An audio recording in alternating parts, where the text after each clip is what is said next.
Hello and welcome to the Carl Jackson Show. Guys, we got so much to talk about. It's insane. I'm going to focus on one particular issue with my guest. We'll get to him in just a second. You've seen him before. You know him. He is a great guest. I actually had someone stop me one time and say, hey, I listened to a podcast with this particular guest and I loved it. And I thought that was really cool. So he's hearing that for the first time. But he's a great expert. We will get to him, and it is Dr. Currie Myers. He is America's criminologist. You can find him on Substack at drcurriemyers.substack.com.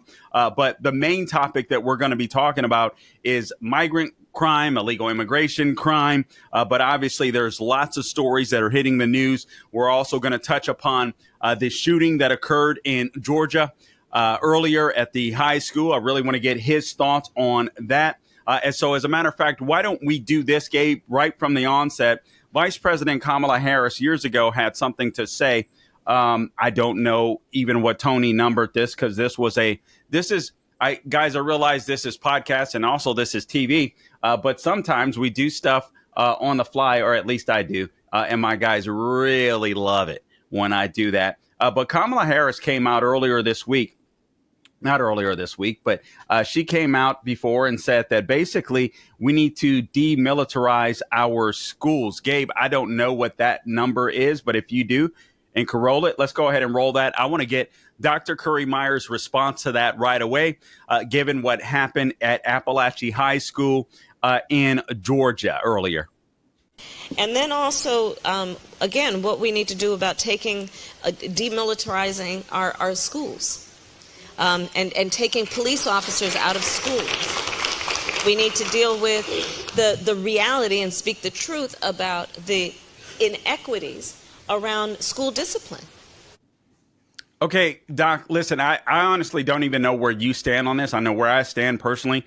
I'd love to see schools that have armed officers, whether they're retired, whether they're on duty, to keep our kids safe. Personally, I don't mind if teachers are trained properly, if they carry. Not sure where you fall on that, but either way, what is your reaction to what Kamala Harris said, Vice President Kamala Harris? I assume then Senator at the time, I suspect.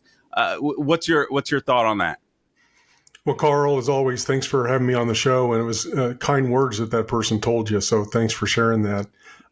What Kamala Harris just said is actually what has been done in many areas across the country already as a result of her comments. In fact, Minnesota, and we know why Minnesota is now important, right? Because we have the person that's now running for vice president, who is the current governor of Minnesota. They have worked very hard to kick police officers out of the schools, and that's occurring.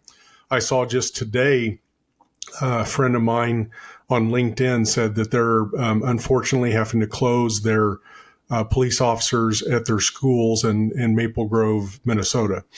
And that's an example of many cities, many police departments that have now had to remove police officers because they actually have legislation in Minnesota that forces police officers to get out of the school systems.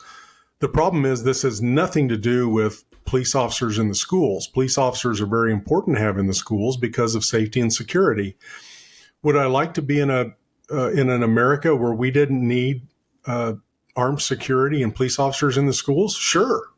I would love to go back to when I was in school and we didn't have those problems. But the world has changed and it's gotten worse with crime. And police officers being assigned to the school play a very important role. As a matter of fact, there's been multiple occasions where police officers have stopped a shooting incident prior to it occurring as a result of being in schools. And there's times where they have reacted quick enough that they've stopped it from being turned into a huge mass casualty event.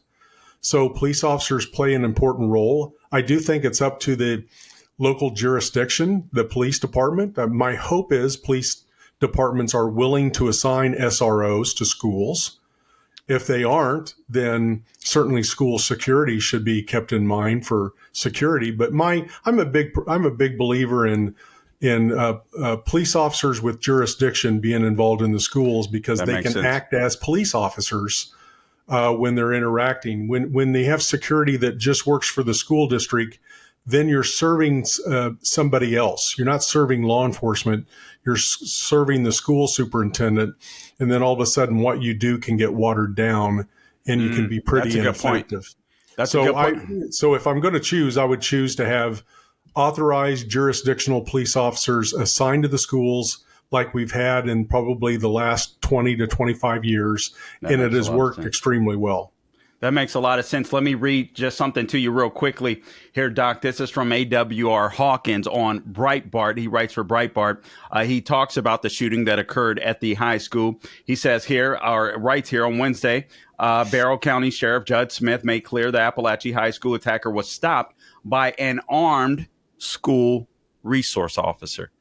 Yeah, Doc, I got to be honest with you. I didn't hear that when I was listening to this story all day. Frankly, I didn't even hear it on conservative media for a while. So it just proves that, everybody wants to go out and get the story. But school resource officers are valuable, especially in the times that we're living in, where you have more broken homes. You have, less fathers in the home. Sadly, fewer people going to church, and more people, that are agnostic or hate God. I mean, this is the type of culture that we live in today. Doc, just real quick, 30 seconds or less, just share with people your history, because I want to make sure that people understand that you've got some serious street cred when it comes to criminology before we get into this immigration or this migrant crime, illegal immigration crime, whatever you want to, frame it as. You bet. Started out my career as a Kansas state trooper, did that for 5 years. Then I became a Kansas Bureau of Investigation special agent, where I worked undercover. I was assigned to DEA task force for 5 years. I then transferred to the field and worked homicides, police corruption, public corruption. Even when I worked undercover, I did murder for hires as well as large drug purchasing and cases. I was head of our clandestine lab team, so I have a very good background in clandestine labs, especially synthetic drugs. That's where I did my dissertation. I went and got my doctorate in criminal justice. I'm an applied criminologist. I then ran for sheriff and was elected sheriff of Johnson County, Kansas, which is the largest populated county in the Kansas City metro area. And I've been on faculty now for 13 years at Benedictine College, which is a Catholic college just north of Kansas City. And I'm on faculty in the criminology department there as well. So I've had a great career, 24 years on the job. And now I write, not only teach, but I write a lot. As a matter of fact, just today I put out a perspective on the school shooting in Nashville that occurred at the Christian school, because the manifesto of the shooter was released by a paper, and I was able to research that, do in-depth work at it, and I did a response, a criminological perspective, if you will, on the shooting and what the shooter was thinking. I tell you what, let's do this, because this was going to be a question that I was going to ask you later on in the program. We've got just 2 minutes in this block, but this is a very important story. This is a story that was kept from the public for quite some time. I have my suspicions as to why, but tell us as quickly and as thoroughly as you can, Doc. What did you find in your research? What did you find in that manifesto, if you will, or at least I think it was a diary of some sort, a 90-page diary of the trans shooter that shot up the Christian school in Nashville, Tennessee? Well, it wasn't released because it didn't fit a political narrative, and that's transgenderism and the incredible mental illness that's associated with gender identity and gender fluid people who are having problems. There's some research that shows about 40% of people that are struggling with gender identity have some sort of suicidal ideation. It's even higher that seek mental health treatment. So as a matter of fact, Carl, the last 5, we don't know much about the Georgia shooter yet, of course, but the last 5 mass shooters that have occurred have all had gender confusion issues. The last 5. I remember reading that, and I'll be honest with you, Doc, I had completely forgotten about that. So I'm glad you brought that up. A minute left. Go ahead. So the perspective I wrote, number one, we have a significant disconnect between public safety and mental health. We don't communicate at all. We don't communicate very well. This person had been seeking major treatment for mental health issues, including suicidal ideation. Law enforcement was unaware of that. The person even was able to buy legally handguns, even though that she had a verified mental illness, because as you know, there's 3 disqualifiers for purchasing legally a firearm, and that is a felonious record. That is some sort of serious mental health issue, and that's drug dependency. And so there's a disconnect there. So we have to work on that. The other thing is we have to use evidence-based policing, which I'm a big supporter of. And the last thing, which is very important, crime prevention through environmental design, designing facilities to make sure that we can mitigate crime. We'll come back to that. Dr. Currie Myers is my guest. Stay tuned.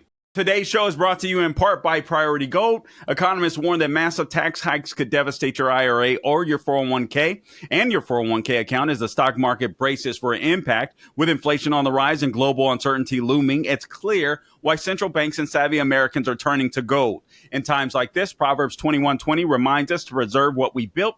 Right now, that wisdom points us towards gold. If you haven't had your eye on gold, time to make it a priority. My name is Carl Jackson, and I'm urging you to call my friends at Priority Gold to find out how they can help you diversify your savings with physical gold and silver. Remember that gold is a hedge against inflation. You can call 1-800-405-GOLD or visit PriorityGold.com/golden for a free gold info guide. Plus, see if you qualify for free shipping and storage. Act now to get your portfolio working for you, while the market is golden. Call 1-800-405-GOLD to speak with a gold specialist or visit PriorityGold.com/golden to learn more. Again, that number, 1-800-405-GOLD. Also, I want to talk to you about My Pillow real quickly here. You've asked, and My Pillow has listened.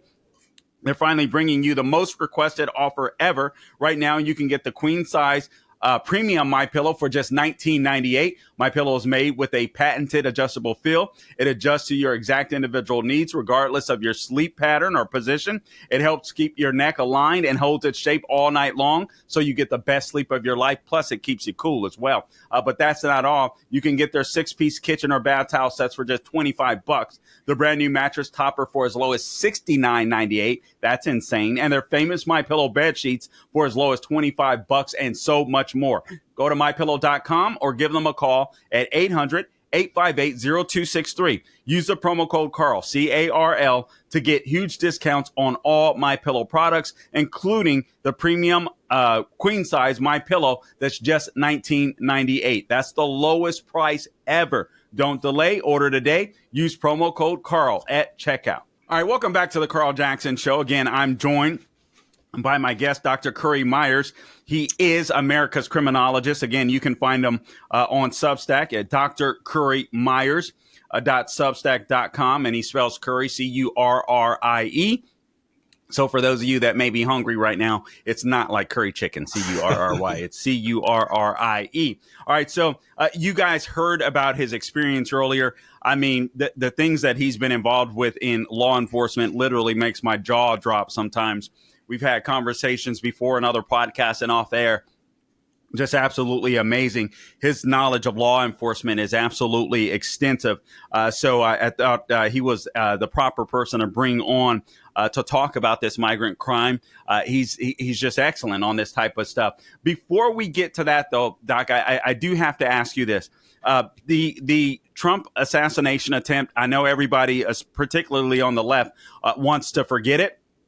And obviously, it's not the biggest topic in the news, which is absolutely insane to me, experiencing that and living through history, not to mention Joe Biden being kicked out of office. But let me just get your response to this headline. Whistleblowers allege that agents were given grossly inadequate training. Basically, some of the agents that were there were not Secret Service agents, and they were from the Department of Homeland Security, and they watched a 2-hour webinar before they were released and or allowed to were sent to protect the life of former President Donald Trump. Let me get your reaction to that before we get into this situation with the migrant crime.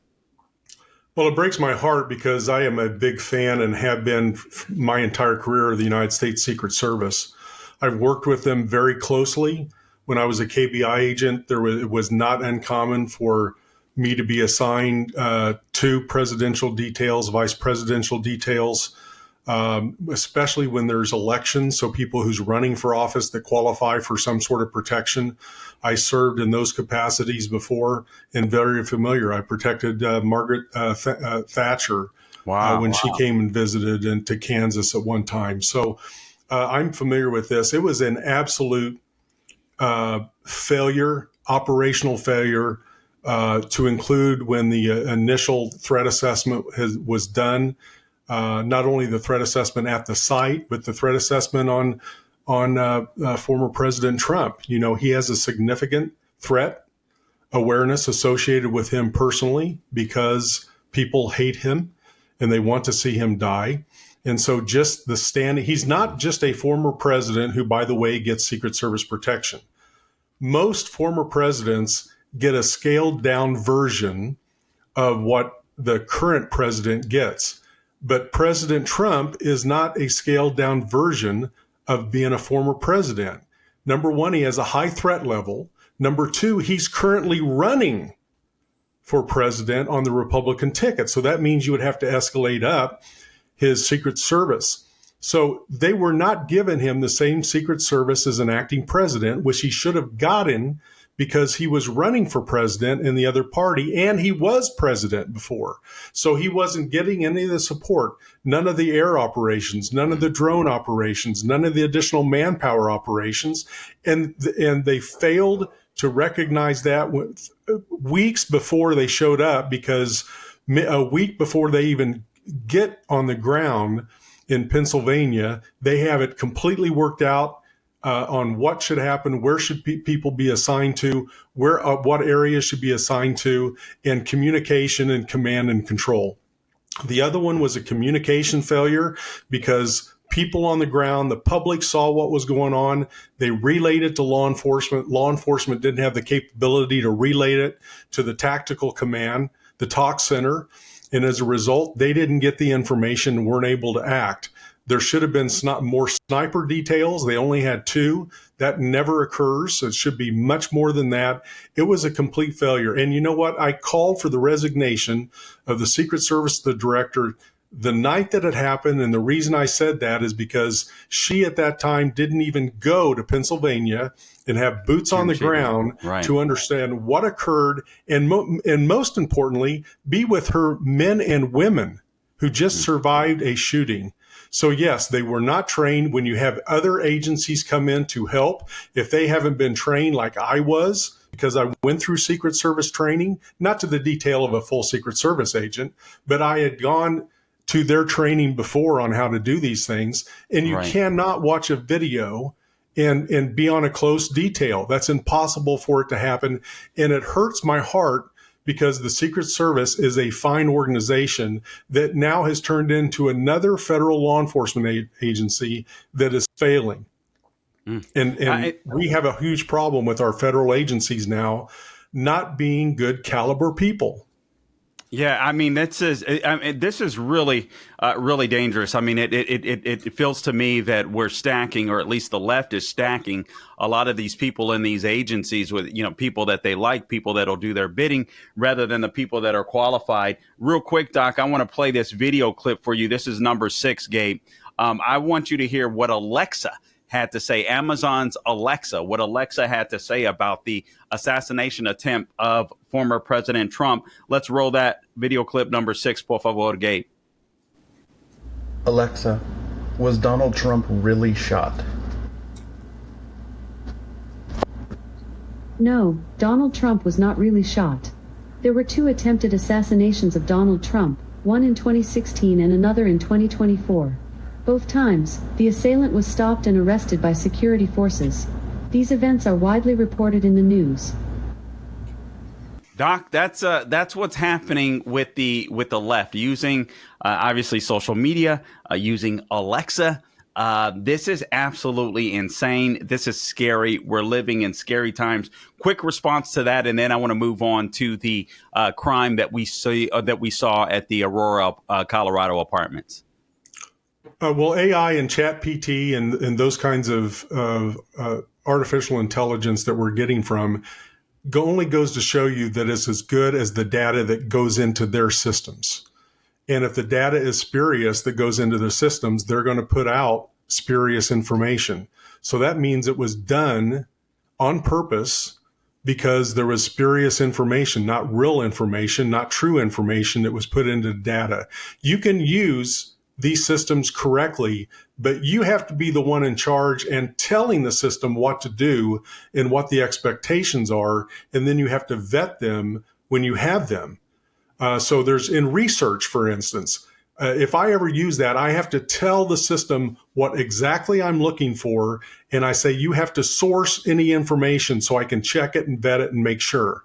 If you don't do that, then you're going to get this kind of stuff. So that's what I want to warn people that if you just use AI and other information like this and just ask a question, you don't know what you're going to get, and you don't know if it's truthful or not, because it's based on information coming into it, not the ability. It doesn't have the ability to just go out and search anything at any given time. It's what's been given and what authorities have been given to it for it to go out and search. I'm not an expert in this field, but that's the way I have found to be true.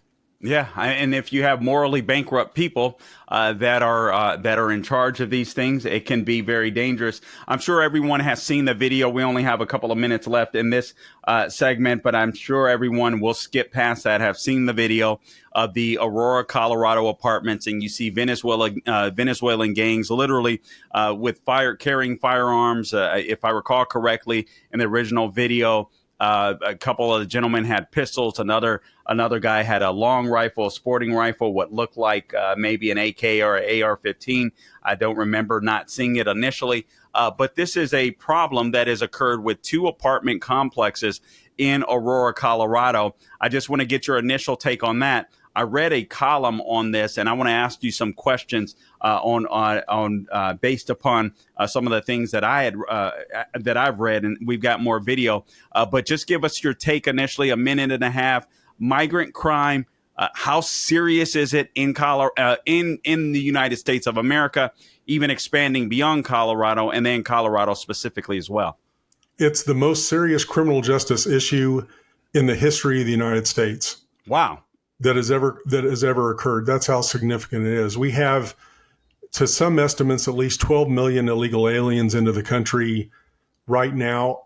Most people think it's actually higher because how do you really know? There's so many unknown gotaways. So let's say it could be 15 or 20 million people that are in this country illegally now. Well, let's just be conservative in our estimate. So if we have 12 million illegal aliens, and let's say 5% have violent criminal histories, just 5%, that's 600,000 people in the United States who have violent criminal histories. And we know because of recidivism, because I've said these stats before on your show, recidivism for violent offenders is somewhere around 75% in the first 5 years after getting out of prison. So You recidivate at a high rate if you get back out if you're a violent offender. Now, specifically in South America, there's been a release of these criminals from prisons. 15 seconds. In all locations, they've said, you know what, we don't have to watch them. We're going to let them go. In Venezuela specifically, what happened is you had the army was sent in because the gangs overtook the prison, and they basically said, let's leave it there. We'll be back. Yep. We'll be back with more. Dr. Currie Myers. Hey, Carl Jackson here for Priority Gold. Economists warn that massive tax hikes could devastate your IRA or your 401k account as the stock market braces for impact. With inflation on the rise and global uncertainty looming, it's clear why central banks and savvy Americans are turning to gold. In times like this, Proverbs 21:20 reminds us to preserve what we built. Right now, that wisdom points us towards gold. So if you haven't had your eye on gold, it's time to make it a priority. I'm Carl Jackson again, and I'm urging you to call my friends at Priority Gold to find out how they can help you diversify your savings with physical gold and silver. You can give them a call at 1-800-405-GOLD or visit prioritygold.com/golden for a free gold info guide. Plus, see if you qualify for free shipping and storage. Act now to get your portfolio working for you while the market is golden. Again, call 1-800-405-GOLD to speak with a gold specialist or visit prioritygold.com/golden to learn more. That's 1-800-405-GOLD. All right, welcome back to the Carl Jackson Show. Guys, I just got to say, before I get back to my guest, Dr. Currie Myers, this has been one of the most insane political weeks that I think I ever remember. And I didn't think I would be able to say that after the Trump assassination attempt. But I just want to remind you of some of the things that are going on. Literally, you had the shooting at the Georgia high school this week. You had the Aurora, Colorado apartments taken over by gangs, or at least that's been exposed. You had 6 Israeli hostages that were executed by Hamas, and the Biden-Harris administration pressuring Israel for a ceasefire instead of Hamas. Absolutely insane. You had Gold Star families of the Afghanistan surrender, is what I call it, became targets of left-wing attacks online after Kamala Harris attacked Trump for taking pictures for the families, despite the fact that she never gave the families a call or even spoken to any of them. You have a senior aide to New York Governor Kathy Hochul that was charged with spying for China. You have Brazil kicking X out so that their people can't get information. You got the DOJ coming out this week and playing the Russia collusion hoax again. I mean, this has been the craziest political week I think I've seen, Doc, but I want to make sure that we hone in on this issue of these cartels taking over in Colorado, because this is something that's coming to a city near you, and it's starting to, I think this is going to start happening far and wide, as long as municipalities and these big cities, or these left-wing or sanctuary cities like Aurora, Colorado, exist, Doc. I think we're going to see more and more and more of this. You actually surprised me before we went to the break when you said this is the biggest criminal problem, if I recall correctly, that we've experienced. Correct me if I'm wrong. I forget how you worded it here, Doc, but it was pretty astounding. Yeah, it's the in my opinion, it's the biggest criminal justice issue that has occurred in the United States ever. If you go back and look in history, I've never seen it the way it is. Of course, I didn't live through those times, but we can read history books. But we have somewhere in the neighborhood of 12 to 15 million illegal aliens that are in this country now. As I said, if we take 5% of those, which is a conservative estimate, have violent criminal histories, that's 600,000 people in this country. We know that the cartels are already in. It's not that they're coming, Carl. They're here. They're embedded in our culture. They're embedded in every one of our cities, not only in urban areas but in suburban areas and moving into rural areas. And we're seeing that Colorado is a manifestation of that, where we're seeing it at all levels.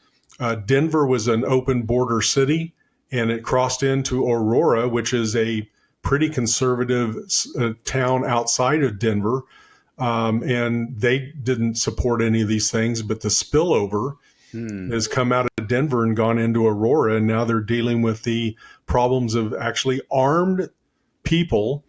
Most of them are Venezuelan gangs right now, as far as we can say, and the intelligence says, that are taking over plots of land. They're taking over motel and hotel complexes, and they're taking over apartment complexes. The reason they're doing that, it's a base of operations in order to be able to do drug trafficking, human trafficking, prostitution.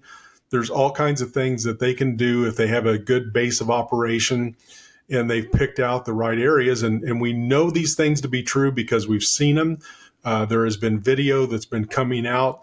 The lady that, if you've seen the ones where they're coming up the stairs of the apartment complex and banging on doors, they have AK-47s, they have pistols, they have shotguns. That lady on her Ring was able to record. She had somewhere in the neighborhood of 8 hours of video on her Ring. She has since moved out and left Aurora as a result. But this is a major problem. And remember that fentanyl we've seen incredible increases in fentanyl. But let's stop and take a look. If you look at the South American illegal alien problem per se, we have most of them that have been released by their prisons and jails. So in different South American countries, we have seen these released where they say, hey, you can't stay anymore. Make your way to America. They want you, and they come. And they're going to continue their criminal behavior. So that's number one. We've seen the release of mental illness asylum institutions in these countries where they've said go north. There's been 248,000 encounters per month. Whoa. In the United States. That's on both sides of the border in the United States, which is a 1,240% increase over 2021. That's per month, Carl. We have 434 inadmissible aliens being flown directly into U.S. airports. A lot of people do not realize this. Not all of them are just crossing the border. The United States government is flying now what's close to 434 inadmissible aliens that's been flown directly into U.S. Airports. In New York City, it's gotten so bad that NYPD is estimating that about 70% of the crime in Manhattan is associated with illegal migrants, about 60% in Queens. We have 150,000 special interest aliens, and I'm going to remind our listeners and viewers on what a special interest alien is. Those are people from known terrorist countries that have come into this country and been caught, but we don't know what the unknowns are, right? There's known gotaways and unknown gotaways because we can't track everybody. And then we have 362 criminal aliens on the terrorism watch list, the FBI terrorism watch list, that when at the end of Trump's presidency, they caught 2. And Man. so we have a huge problem. We have so much fentanyl that is in our country right now. It would kill virtually every person in the United States. That's how much fentanyl has come into this country. And most of it is spiked. It's not necessarily in illegal drugs, but it's also in drugs that are supposed to be legal drugs. So you got to watch what you're purchasing and watch what you're obtaining. Make sure you go to a doctor or a pharmacy for sure. Right. But so there's money. There's a lot of money associated with this. The cartels know it, and they're using these South American gangs to help run their strong arming. And Carl, if we don't do something about it, we're going to go back to the time period where gangs were running the country in the 30s and 40s. People don't realize out of control. People don't realize this, Doc. We only have 3 minutes left in this segment. I am going to keep you for another segment if you can stay with us, because there's still so much I want to get to. So we'll try to cover a lot of territory in a very short period of time. I want to play a video for you. The video that you were talking about earlier in the week, actually, we don't have that one up. We played it earlier in the week for those of you that watched of the Venezuelan gangs literally busting in the door. As Doc said, they were carrying pistols, they were carrying a long rifle, they were carrying a shotgun, some of them. But this is video clip number 2. Because there's been so much media attention, at least from the right, focus on this issue of the Aurora, Colorado apartment building. Here's what's happened since. Savannah Hernandez of TPUSA has been reporting. This is a different gentleman at Cho Show. He's also with TPUSA. But look at what they've done to that apartment complex in order to try to pretend as if everything is copacetic. Video clip number 2, por favor, Gabe.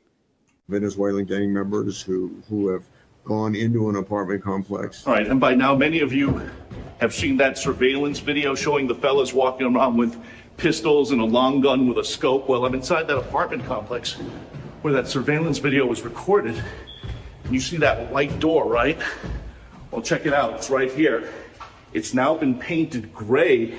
Neighbors say there's been just so much scrutiny. A person living here does not want to be associated now with that viral video showing the guys walking up these steps with the pistols. So this door, which was once white, apartment 301, is now painted gray. When I first saw that video, I thought it was a fake. I literally thought it was a fake when I saw the initial video. I'm like, is that really in the United States of America? And indeed it was. But anyway, we just have a minute left. I want to circle back to something really quickly here. 75% approximately of the arrests in Midtown Manhattan are illegals. So much for that argument, Doc, that these illegal immigrants don't commit as much crime as American citizens do. How they would be able to know that when they're not even tracking them, I don't even know. But that's been the argument from the left. 40 seconds, your response. Well, data holds true universally. And if recidivism rates in the United States for violent offenders is over 70%, I can guarantee you that they're the same in other countries, if not higher. It all depends on focused deterrence. And right now, we don't have any focused deterrence. I would imagine in South America, where the jails are more brutal, they keep people in longer and they don't have rights. So that may not be as high because they actually stay into prison longer. But in America, it's about 70%, 75%. But we have lost focused deterrence. And this is important. If you don't have focused deterrence, hold that thought, Doc. Hold that thought. We got to go to break. This is the Carl Jackson Show. Back with more of Dr. Currie Myers. All right, welcome back to the Carl Jackson Show. I mean, with that laundry list of news stories or headlines that I gave you in the last segment, two of them that I forgot to give you. Thank God Doc reminded me of one, Dr. Currie Myers. Again, make sure that you check out his Substack, drcurriemyers.substack.com. Also, check out his podcast, America's Criminologist. Obviously, the guy knows of what he speaks.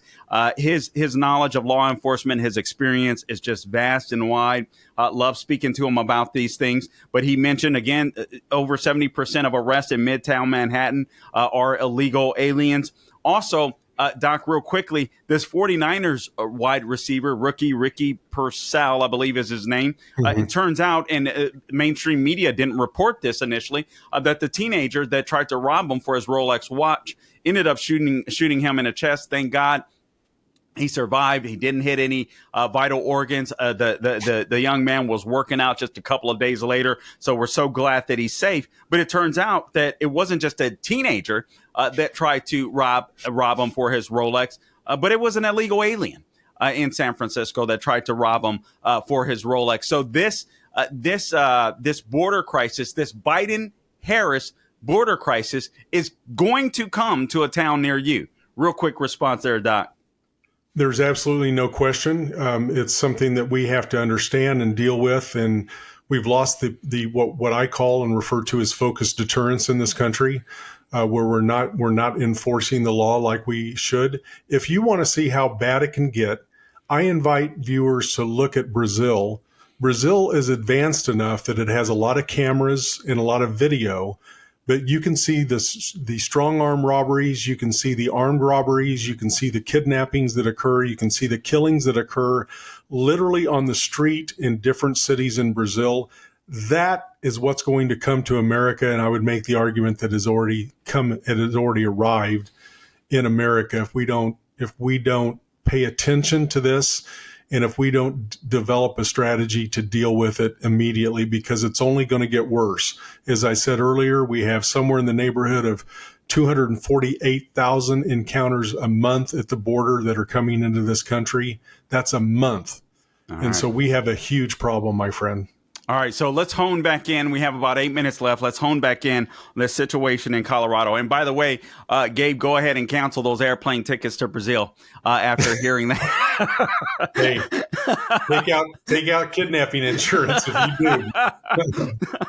All right, so okay, so this column from the American Conservatives, this gentleman starts off by saying, in 2023, I visited what Border Patrol calls the Del Rio sector of the U.S.-Mexico border. What I found was three things. One, a population that was under siege, American citizens under siege, by the illegal aliens crossing the border, overstretched police, and then basically an American region under de facto control of the Mexican cartels.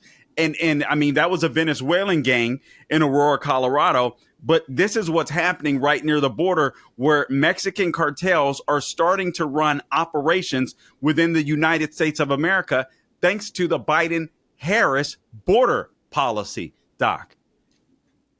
Yeah, I mean, this has everything to do with bad public policy.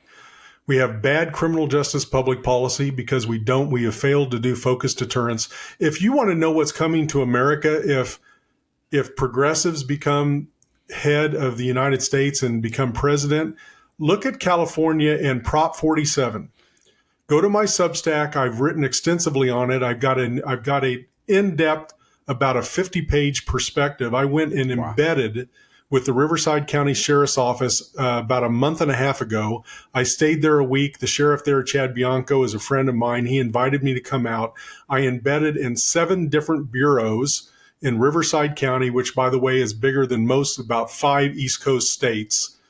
That's how big Riverside County is. And I saw what Prop 47 has done to that country. They basically decriminalized drugs. They basically decriminalized property theft. So you can steal up to $950 of items every minute. You can go from one store to the other. It never equals a felony. They've taken away mandatory jail. They've taken away mandatory mental health treatment. They've taken away mandatory drug treatment as a result of going into jail. They've removed all that. So, and that's all done. Kamala Harris was the AG and supported Prop 47. And so if you have Kamala Harris is someone who's going to adopt those philosophies and bring them into the U.S. government. Now, that doesn't mean that the states still have rights, and they may, but there's going to be states like California and New York and certainly Minnesota and Illinois and others that are going to develop similar strategies. And that's the biggest concern we have. We have a lack of focused deterrence on the border as well. Immigration has never meant in the United States to be open. It's never. It's been a spigot, Carl. It's been a spigot to turn up and down based on needs of the country. Based on needs of the country. And that includes a workforce that meets certain standards. That's the reason it took 7, 8, 10 years to become a naturalized citizen. Because you wanted to come here and do what? Assimilate.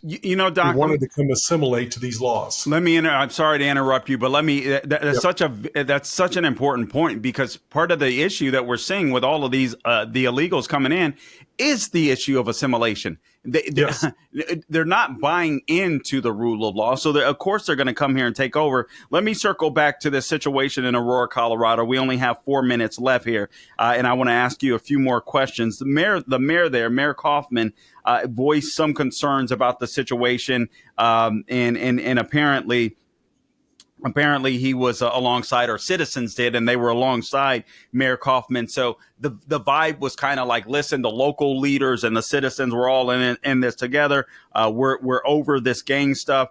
Also, the local city council woman, Danielle Jurinsky, took to Facebook with a blunt message. The article reads, and she says, quote, "And I repeat, a gang has taken over the entire complexes or entire apartment complexes in Aurora." She goes on to say, "Yes, we are concerned about a small Trende Aragua presence in Aurora, and we are taking it seriously. We have responded, we have made arrests, and will continue to do so." And then when you dig a little deeper, this is all basically a show. It looks like local leadership, law enforcement, and the community are coming together against these gangs. But essentially, that isn't the case. Apparently, the chief out there, Heather Morris, is a DEI hire, the 5th police chief in 5 years, Doc, because police officers don't want to stick around in these sanctuary cities where they're not allowed to do their jobs. Well, this is the unintended consequences, and I might dare say the intended consequences of progressivism. Because I think some of this is done purposefully because they want to change the political narrative and have more voters. And that's not made up. That we know that to be true because it's been said by political leaders on the left that they want. And in fact, the Biden administration actually has the U.S. Marshal Service actively recruiting people for voting as they come into this country, and they've gone into the prisons to ensure that prisoners have the right to vote. And that's the U.S. Marshals. It was done in a directive under Joe Biden as soon as he came into office, Carl. That's the first thing. And so, yes, we have a major problem with this that we have to aware of. And the governor of Colorado, when he first heard about this, you know what he said? Oh, it's all made up. Didn't happen. Hey, so did Heather Morris, the DEI hire, the interim police chief in Aurora. She said the same thing. Gang members have not taken over. That is a direct quote from the police chief, and the video surfaced. We got a minute and a half left. Of Saddam Hussein saying the American soldiers are not, are not in my country as American tanks are going back in the background of his camera system. Yeah. So I mean, it's obvious that people want to protect their fiefdom as a result, and don't want to. Nobody wants to have their city looked at poorly. It affects a lot of things. It affects tourism. It affects people wanting to move there, live there. It affects police officers wanting to be there.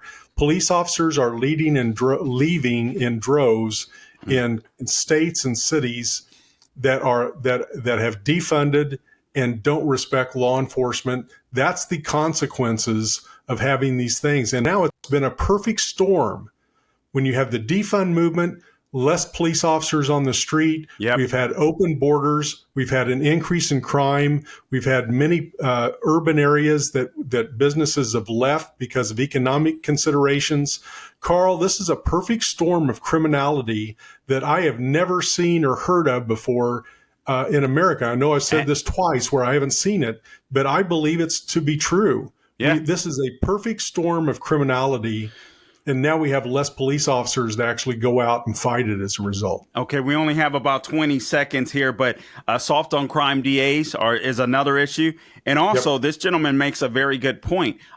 Because of the cowardice of these leaders, police officers are going to have to basically be equipped like the military.